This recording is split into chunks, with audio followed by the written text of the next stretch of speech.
Le président sud-africain Cyril Ramaphosa a annoncé jeudi qu'il allait déployer l'armée pour aider la police à lutter contre la violence des gangs et d'autres crimes. Le taux de meurtre du pays s'élève à environ 60 décès par jour.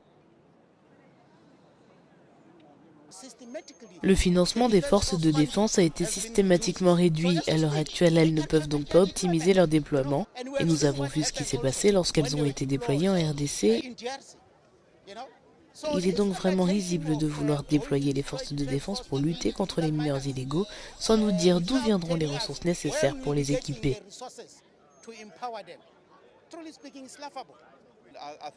Je pense que le président a pris la bonne décision ce soir et j'en suis sûr. Et je suis sûr que la ville et la province accueilleront favorablement les ressources supplémentaires qui seront nécessaires. Mais cela doit évidemment se faire sous la direction du SAPS. L'armée ne peut pas assumer seule des fonctions de maintien de l'ordre. Elle doit être coordonnée sous le commandement du SAPS. M. Ramaphosa a indiqué qu'il avait demandé aux chefs de la police et de l'armée d'élaborer un plan permettant de déployer les forces de sécurité dans les prochains jours, dans la province du Cap-Occidental et dans celle du Gauteng, pour lutter contre la violence des gangs et l'exploitation minière illégale.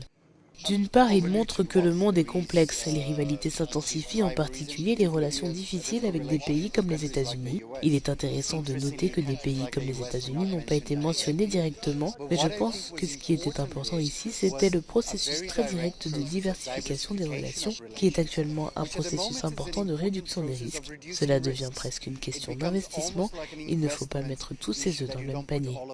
Parmi les autres mesures de lutte contre la criminalité, le président Ramaphosa a cité le recrutement de 5500 policiers et le renforcement des services de renseignement.